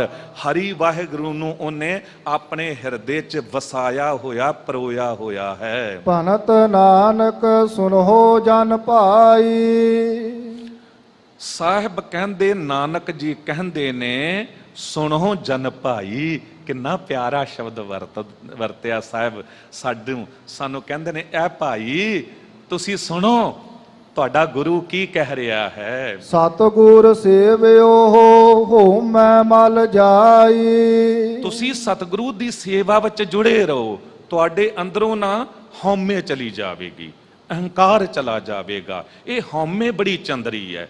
ਇਹ ਸੇਵਾ ਵਿੱਚ ਵੀ ਹਉਮੈ, ਨਾਵੇਂ ਨਾਲ ਵਿਰੋਧ ਹੈ, ਦੋਹ ਨਾ ਵਸੈ ਇਕ ਠਾਏ। ਹਉਮੈ ਵਿੱਚ ਸੇਵਾ ਨਾ ਹੋਵੇ ਤਾਂ ਮਨ ਬਿਰਥਾ ਜਾਏ। ਗੱਲ ਚੇਤੇ ਆਈ, ਮਹਾਰਾਜਾ ਆਲਾ ਸਿੰਘ, ਪਟਿਆਲਾ ਰਿਆਸਤ ਦੇ ਮਹਾਰਾਜਾ, ਸਣੇ ਪਤਨੀ ਰੋਜ਼ ਗੁਰੂ ਕੇ ਲੰਗਰਾਂ 'ਚ ਸੇਵਾ ਕਰਨ ਆਉਂਦੇ ਸਨ। ਤੇ ਅੱਜ ਵੀ ਆਏ। ਮਹਾਰਾਜਾ ਜੀ ਪ੍ਰਸ਼ਾਦਾ ਵਰਤਾ ਰਹੇ ਨੇ ਤੇ ਮਹਾਰਾਣੀ ਫਤਿਹ ਕੌਰ ਦਾਲ ਵਰਤਾ ਰਹੀ ਹੈ। ਇੱਕ ਸਿੱਖ ਆ ਕੇ ਪੰਗਤ 'ਚ ਬੈਠਾ ਤੇ ਮਹਾਰਾਜਾ ਜੀ ਪ੍ਰਸ਼ਾਦਾ ਦੇ ਕੇ ਅੱਗੇ ਵੱਧ ਗਏ, ਤੇ ਮਹਾਰਾਣੀ ਫਤਿਹ ਕੌਰ ਨੇ ਜਦ ਦਾਲ ਪਾਈ, ਦਾਲ ਕੁਛ ਜ਼ਿਆਦਾ ਪਾ ਦਿੱਤੀ। ਤੇ ਸਿੱਖ ਨੇ ਪੁੱਛਿਆ, ਮਾਤਾ ਇੰਨੀ ਦਾਲ ਪਾ ਦਿੱਤੀ, ਇਹਦਾ ਹੁਣ ਮੈਂ ਕੀ ਕਰਾਂ? ਜੇ ਨਿਮਰਤਾ ਹੁੰਦੀ ਕਹਿ ਦਿੰਦੀ ਕਿ ਸਿੱਖਾ ਬੱਚੇ ਸ਼ੱਕ ਲੈ, ਭੁੱਲ ਨਾਲ ਪੈ ਗਈ। ਉਹਨੇ ਸ਼ੱਕ ਲੈਣੀ ਸੀ।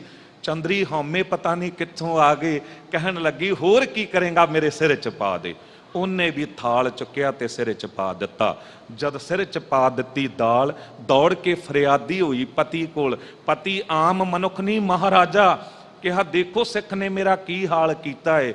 ਭਗਵਾਨੇ ਹੋਇਆ ਕੀ ਸੀ, ਦਾਲ ਜ਼ਿਆਦਾ ਪੈ ਗਈ। ਉਹਨੇ ਕਿਹਾ ਇਹਦਾ ਹੁਣ ਮੈਂ ਕੀ ਕਰਾਂ। ਮੈਂ ਕਿਹਾ ਮੇਰੇ ਸਿਰ 'ਚ ਪਾ ਦੇ। ਉਹਨੇ ਸਿਰ 'ਚ ਪਾ ਦਿੱਤੀ। ਮਹਾਰਾਜਾ ਆਲਾ ਸਿੰਘ ਨੇ ਕਿਹਾ ਭਗਵਾਨੇ ਇਹ ਗੁਰੂ ਦਾ ਦਰਬਾਰ ਹੈ, ਇੱਥੇ ਜਿਹੋ ਜੀ ਅੰਦਰ ਸੋਚ ਜਾਂ ਕਪਟ ਹੁੰਦਾ ਏ, ਜੇ ਅਹੰਕਾਰ ਹੈ ਤੇ ਅਹੰਕਾਰ ਹੀ ਟਕਰਦਾ ਏ। ਜੇ ਨਿਰੰਕਾਰ ਹੋਵੇਗਾ ਨਿਰੰਕਾਰ ਟਕਰੇਗਾ, ਨਿਮਰਤਾ ਹੋਵੇਗੀ ਨਿਮਰਤਾ ਮਿਲੇਗੀ। ਤੇਰੇ ਅੰਦਰ ਹਉਮੈ ਸੀ, ਹਉਮੈ ਮਿਲੀ। ਵੇਖਿਆ ਸਿੱਖ ਬਿਨਾਂ ਲੰਗਰ ਛਕੇ ਜਾ ਰਿਹਾ ਸੀ। ਦੌੜ ਕੇ ਮਹਾਰਾਜਾ ਆਲਾ ਸਿੰਘ ਨੇ ਚਰਨ ਘੁੱਟ ਕੇ ਫੜ ਲੈ, ਗੁਰੂ ਕੇ ਸਿੱਖਾ ਵੱਡੀ ਭੁੱਲ ਹੋ ਗਈ। ਤੇਰੇ ਅੰਦਰ ਨੂੰ ਸੱਟ ਵੱਜੀ ਹੈ। ਜੇ ਅੱਜ ਬਿਨਾਂ ਲੰਗਰ ਛਕਿਆਂ ਚਲਾ ਗਿਆ, ਅਸੀਂ ਕਿੱਥੇ ਬਖਸ਼ੇ ਜਾਵਾਂਗੇ। ਅੱਗੇ ਤੋਂ ਨਾ ਆਇਆ, ਅਸੀਂ ਕਿੱਥੇ ਬਖਸ਼ੇ ਜਾਵਾਂਗੇ। ਜਦ ਇਹ ਕਿਹਾ ਨਾ ਤੇ ਚਰਨ ਫੜੇ, ਉਹਦੇ ਅੰਦਰ ਵੀ ਨਿਮਰਤਾ ਜਾਗੀ, ਗਲਤੀ ਦਾ ਅਹਿਸਾਸ ਹੋਇਆ। ਬਾਂਹ ਮਾਰ ਕੇ ਰੋ ਪਿਆ ਕਿ ਮੇਰੇ ਤੋਂ ਵੱਡੀ ਭੁੱਲ ਹੋ ਗਈ। ਯਾਦ ਰੱਖੋ ਹਉਮੈ ਜੋ ਹੈ ਉਹ ਮਨੁੱਖ ਦੇ ਤੇ ਗੁਰਸਿੱਖ ਦੇ ਜੀਵਨ ਨੂੰ ਖਰਾਬ ਕਰ ਦਿੰਦੀ ਹੈ। ਸਤਿਗੁਰੂ ਦੀ ਸੇਵਾ ਕਰਨ ਨਾਲ ਇਹ ਹਉਮੈ ਮਿਟ ਜਾਂਦੀ ਹੈ। ਅੰਦਰ ਸੰਸਾ ਦੁਖ ਵਿਆਪੇ, ਸਿਰ ਧੰਦਾ ਨਿਤ ਮਾਰ। ਤੇ ਜਿਹੜਾ ਅੰਦਰ ਹਉਮੈ ਪਾਲੀ ਬੈਠਾ ਏ, ਉਹਦੇ ਅੰਦਰ ਸਹਿਮ ਹੁੰਦਾ ਏ, ਉਹਦੇ ਅੰਦਰ ਸੰਸੇ ਹੁੰਦੇ ਨੇ, ਉਹਨੂੰ ਦੁੱਖ ਵਿਆਪਦਾ ਏ ਤੇ ਸਦਾ ਧੰਦਿਆਂ ਦੇ ਵਿੱਚ ਹੀ ਉਹਨੂੰ ਮਾਰ ਪੈਂਦੀ ਰਹਿੰਦੀ ਹੈ। ਦੂਜੇ ਭਾਏ ਸੂਤੇ ਕਬਹੂ ਨਾ ਜਾਗੈ, ਮਾਇਆ ਮੋਹ ਪਿਆਰ। ਗੁਰੂ ਤੋਂ ਟੁੱਟ ਕੇ ਦੂਜੇ ਪਾਸੇ ਜੋ ਪਿਆਰ ਪਾਉਂਦਾ ਏ, ਵਾਹਿਗੁਰੂ ਨਾਲ ਜਿਹਦਾ ਨੇਹ ਨਹੀਂ ਹੈ, ਮਾਇਆ ਮੋਹ ਪਿਆਰ। ਮੋਹ ਤੇ ਪ੍ਰੇਮ ਇਹ ਲੱਗਦੇ ਦੋਨੋਂ ਇੱਕੋ ਜਿਹੇ ਨੇ। ਕਿਸੇ ਨੂੰ ਪੁੱਛੋ ਨਾ ਕਿ ਤੂੰ ਬੱਚੇ ਨੂੰ ਪਿਆਰ ਕਰਦੀ, ਮਾਂ ਨੂੰ ਪੁੱਛੋ, ਉਹ ਕਹੇਗੀ ਮੇਰੇ ਤੋਂ ਜ਼ਿਆਦਾ ਕੌਣ ਕਰਦਾ ਹੈ, ਮੇਰਾ ਬੱਚਾ ਹੈ। ਪਰ ਗੁਰੂ ਅਰਜਨ ਦੇਵ ਸਾਹਿਬ ਜੀ ਕਹਿੰਦੇ ਪੰਥਾ ਪ੍ਰੇਮ ਨਾ ਜਾਣੇ, ਭੂਲੀ ਫਿਰੈ ਗਵਾਰ। ਨਾਨਕ ਹਰ ਬਿਸਰਾਏ ਕੇ ਪਾਉਂਦੇ ਨਰਕ ਅੰਧਿਆਰ। ਕਹਿੰਦੇ ਤੁਸੀਂ ਮੋਹ ਨੂੰ ਹੀ ਪ੍ਰੇਮ ਸਮਝ ਲਿਆ ਏ, ਕਿਉਂਕਿ ਮੋਹ ਵਿੱਚ ਵੀ ਬੰਦਾ ਕਿਸੇ ਨਾਲ ਜੁੜਦਾ ਹੈ ਤੇ ਪ੍ਰੇਮ ਵਿੱਚ ਵੀ ਕਿਸੇ ਨਾਲ ਜੁੜਦਾ ਹੈ। ਪਰ ਸੂਖਸ਼ਮ ਜਿਹਾ ਅੰਤਰ ਹੈ। ਜਿੱਥੇ ਪਿਆਰ ਹੋਵੇਗਾ ਉੱਥੇ ਬੰਦਾ ਕਹੇਗਾ ਮੈਂ ਇਸ ਦਾ, ਤੇ ਜਿੱਥੇ ਮੋਹ ਹੋਵੇਗਾ ਉੱਥੇ ਕਹੇਗਾ ਇਹ ਮੇਰਾ। ਤੇ ਜਿੱਥੇ ਮੇਰਾ ਏ ਉੱਥੇ ਦਾਵਾ ਪੇਸ਼ ਹੋ ਜਾਂਦਾ, ਜੋ ਮੇਰਾ ਕਿਸੇ ਹੋਰ ਦਾ ਥੋੜਾ ਹੋ ਸਕਦਾ ਹੈ। ਕਬੀਰ ਦਾਵੈ ਦਾਜਨ ਹੋਤ ਹੈ, ਨਿਰਦਾਵੈ ਰਹਿ ਨਿਸ਼ੰਕ। ਇਹੀ ਕਾਰਨ ਜੋ ਮਾਂ ਬੱਚਿਆਂ ਨੂੰ ਬੜੇ ਲਾਡ ਪਿਆਰ ਨਾਲ ਜਵਾਨ ਕਰਦੀ ਹੈ, ਵਿਆਹ ਦੀ ਤਿਆਰੀਆਂ ਕਰਦੀ ਹੈ, ਤੇ ਇੱਧਰ ਪਤਨੀ ਆਉਂਦੀ ਹੈ, ਅੰਦਰ ਸੂਖਮ ਡਰ ਪੈਦਾ ਹੋ ਜਾਂਦਾ ਜੋ ਮੇਰਾ ਏ ਉਹ ਕਿਤੇ ਦੂਜੇ ਦਾ ਨਾ ਹੋ ਜਾਵੇ। ਇਸੇ ਡਰ ਵਿੱਚ ਆਪਣੀ ਬੱਚੇ ਦਾ ਘਰ ਖਰਾਬ ਕਰਨ ਲੱਗ ਜਾਂਦੀ ਹੈ। ਇਉਂ ਹੀ ਪਤਨੀ ਕਰਦੀ ਹੈ, ਜੋ ਮੇਰਾ ਪਤੀ ਹੈ ਉਹ ਕਿਸੇ ਹੋਰ ਦਾ ਨਾ ਹੋ ਜਾਵੇ। ਸਾਰੇ ਝਗੜੇ ਦੁਨੀਆ ਦੇ ਇਸੇ ਕਰਕੇ ਨੇ। ਨਹੀਂ, ਜਿੱਥੇ ਪ੍ਰੇਮ ਹੋਵੇਗਾ ਉੱਥੇ ਬੰਦਾ ਕਹੇਗਾ ਮੈਂ ਇਸ ਦਾ, ਇਸ ਦੇ ਫਰਜ਼ ਮਾਂ-ਬਾਪ ਪ੍ਰਤੀ ਵੀ ਨੇ, ਇਸ ਦੇ ਫਰਜ਼ ਪਤਨੀ ਪ੍ਰਤੀ ਵੀ ਨੇ। ਸੋ ਸਾਹਿਬ ਕਹਿੰਦੇ ਜਿਹਦੇ ਅੰਦਰ ਪਿਆਰ ਹੈ, ਸਾਚ ਕਹੂੰ ਸੁਨ ਲੇਹੁ ਸਭੈ, ਜਿਨ ਪ੍ਰੇਮ ਕੀਓ ਤਿਨ ਹੀ ਪ੍ਰਭ ਪਾਇਓ। ਨਾਮ ਨ ਚੇਤੇ ਸ਼ਬਦ ਨਾ ਵਿਚਾਰ ਹੈ, ਇਹੋ ਮਨਮੁਖ ਕਾ ਵਿਚਾਰ। ਕਹਿੰਦੇ ਮਨਮੁਖ ਜਿਹੜਾ ਏ ਉਹ ਨਾਮ ਨੂੰ ਚੇਤੇ ਕਰਦਾ ਨਹੀਂ ਹੈ, ਸ਼ਬਦ ਦੀ ਵਿਚਾਰ ਉਹਦੇ ਕੋਲ ਹੁੰਦੀ ਨਹੀਂ ਹੈ। ਇਹ ਮਨਮੁਖ ਦਾ ਵਿਚਾਰ ਬਣ ਜਾਂਦਾ ਏ ਕਿ ਸ਼ਬਦ ਦੀ ਦਾਤ ਨਾਲ ਨਹੀਂ ਪਿਆਰ ਕਰਨਾ ਤੇ ਮਾੜੀ ਜਗਾਵਾਂ ਤੇ ਬੈਠਣਾ तस्वीर उम्मीदों की आईना मलालों का। इंसान जिसे कहते हैं मुअस्सर है ख्यालों का, इंसान जिसे कहते हैं मुअस्सर है ख्यालों का। जिहो जी संगत करोगे ओहो जा जीवन बन जावेगा। गुरु दी संगत करोगे गुरु वर्गे बनोगे, ਤੇ ਜੇ ਮਨਮੁਖਾਂ ਦੀ ਸੰਗਤ ਕਰੋਗੇ ਮਨਮੁਖਾਂ ਵਰਗੇ ਬਣੋਗੇ। ਪ੍ਰਿਥੀ ਚੰਦ ਹਮੇਸ਼ਾ ਚਾਪਲੂਸਾਂ ਦੀ ਸੰਗਤ ਕਰਦਾ ਸੀ, ਮਨਮੁਖ ਹੀ ਬਣਿਆ ਰਿਹਾ। ਗੁਰੂ ਅਰਜਨ ਦੇਵ ਸਾਹਿਬ ਜੀ ਨੇ ਹਮੇਸ਼ਾ ਗੁਰੂ ਰਾਮਦਾਸ ਸਾਹਿਬ ਜੀ ਦੀ ਸੰਗਤ ਕੀਤੀ ਤੇ ਗੁਰੂ ਹੀ ਬਣ ਗਏ। ਹਰ ਨਾਮ ਨ ਭਾਇਆ ਬਿਰਥਾ ਜਨਮ ਗਵਾਇਆ, ਨਾਨਕ ਜਮ ਮਾਰ ਕਰੇ ਖੁਵਾਰ। ਕਹਿੰਦੇ ਮਨਮੁਖਾਂ ਨੂੰ ਵਾਹਿਗੁਰੂ ਦਾ ਨਾਮ ਨਹੀਂ ਪਾਇਆ ਤੇ ਫਿਰ ਕੀ ਹੋਇਆ? ਬਿਰਥਾ ਜਨਮ ਗਵਾਇਆ। ਉਹ ਜਨਮ ਬੇਕਾਰ ਚਲਾ ਜਾਂਦਾ ਹੈ। ਸੰਸਾਰ 'ਚ ਝਾਤ ਮਾਰੋ ਨਾ, 4 ਪ੍ਰਕਾਰ ਦੇ ਮਨੁੱਖ ਨਜ਼ਰ ਆਉਂਦੇ ਨੇ।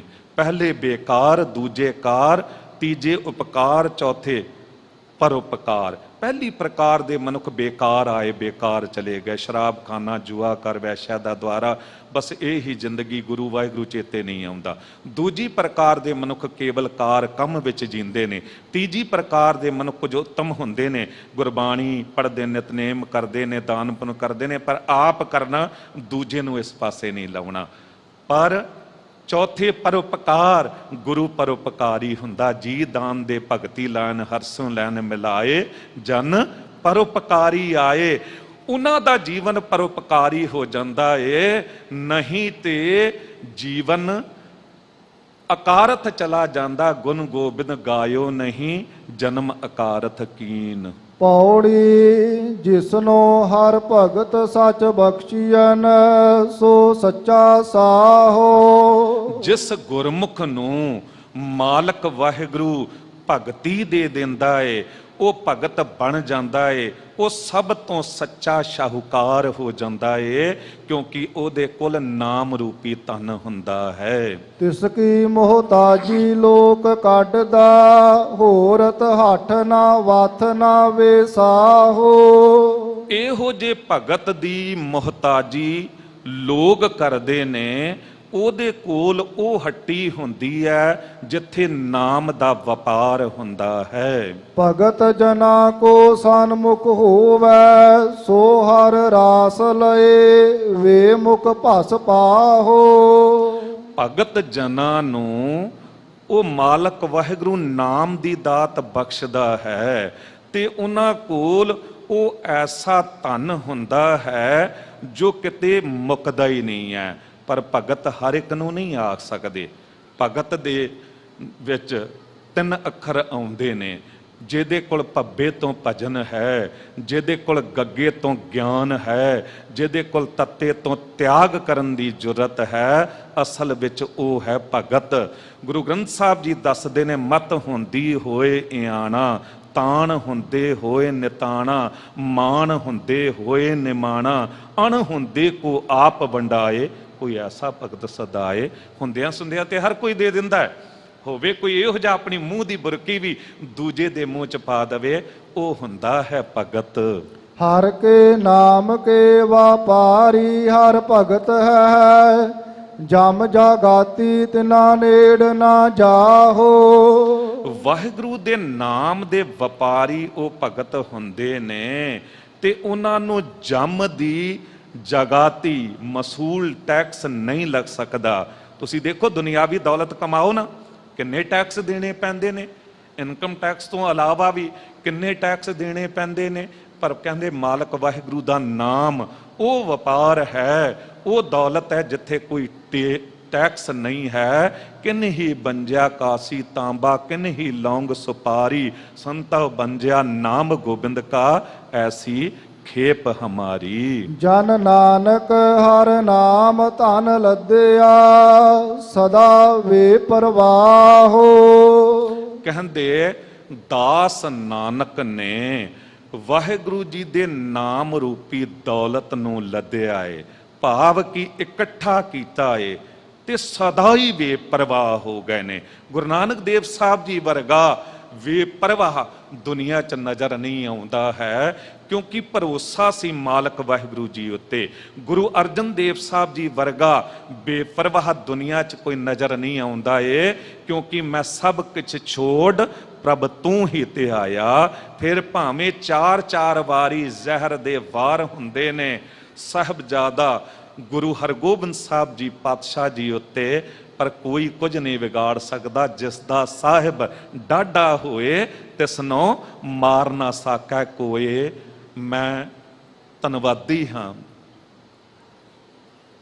ਸ਼੍ਰੋਮਣੀ ਗੁਰਦੁਆਰਾ ਪ੍ਰਬੰਧਕ ਕਮੇਟੀ ਦਾ ਪ੍ਰਧਾਨ ਸਾਹਿਬ ਮੁੱਖ ਸੇਵਾਦਾਰ ਸਰਦਾਰ ਹਰਜਿੰਦਰ ਸਿੰਘ ਜੀ ਧਾਮੀ ਜੀ।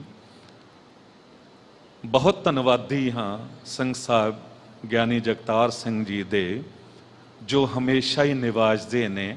ਐਜ ਏ ਹੈਡ ਗ੍ਰੰਥੀ ਗੁਰਦੁਆਰਾ ਸੀਸਗੰਜ ਸਾਹਿਬ ਹੋਣ ਦੇ ਨਾਤੇ ਉਹ ਬਹੁਤ ਮਾਣ ਦਿੰਦੇ ਨੇ। ਤੇ ਗੁਰੂ ਤੇਗ ਬਹਾਦਰ ਸਾਹਿਬ ਜੀ ਦਾ ਉਹ ਮਹਾਨ ਅਸਥਾਨ ਜਿੱਥੇ ਇਹ ਸੇਵਾਵਾਂ ਨਿਭਾਉਂਦਿਆਂ ਹੋਇਆਂ, ਇੱਥੇ ਜਦ ਇਹ ਬਖਸ਼ਿਸ਼ ਗੁਰੂ ਰਾਮਦਾਸ ਸਾਹਿਬ ਜੀ ਦੀ ਹੋ ਜਾਂਦੀ ਹੈ, ਹਉ ਮੂਰਖ ਕਾਰੇ ਲਾਇਆ ਨਾਨਕ ਗਰੀਬ ਟਹਿ ਪਿਆ ਦੁਆਰੈ, ਹਰ ਮੇਲ ਲੇਹੋ ਵਡਿਆਈ ਵਾਲੀ। ਜਦ ਬਖਸ਼ਿਸ਼ ਹੋ ਜਾਂਦੀ ਹੈ ਤੇ ਫਿਰ ਸਰਬਤ ਸਾਧ ਸੰਗਤ ਦੀ ਅਸੀਸ ਮਿਲ ਜਾਂਦੀ ਹੈ।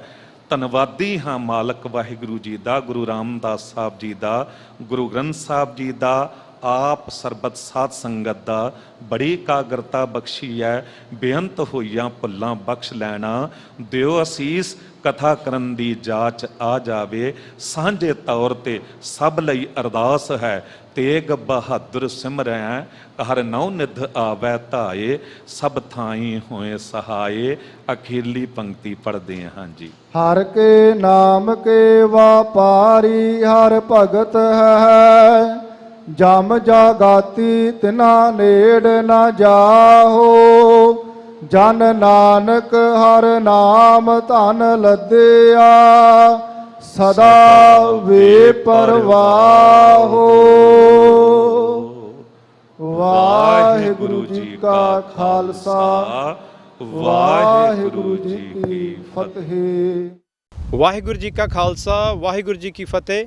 ਸ਼ੇਰੇ ਪੰਜਾਬ ਗੁਰਬਾਣੀ YouTube ਚੈਨਲ ਨੂੰ ਵੱਧ ਤੋਂ ਵੱਧ ਸਬਸਕ੍ਰਾਈਬ ਕਰੋ ਤੇ ਇਸ ਤੇ ਗੁਰਬਾਣੀ ਸ਼ਬਦ ਕੀਰਤਨ ਤੇ ਇਤਿਹਾਸ ਨਾਲ ਵੱਧ ਤੋਂ ਵੱਧ ਜੁੜ ਕੇ ਆਨੰਦ ਮਾਣੋ ਤੇ ਆਪਣੀ ਜ਼ਿੰਦਗੀ ਨੂੰ ਸਫਲ ਕਰੋ। ਵਾਹਿਗੁਰੂ ਜੀ ਕਾ ਖਾਲਸਾ, ਵਾਹਿਗੁਰੂ ਜੀ ਕੀ ਫਤਿਹ।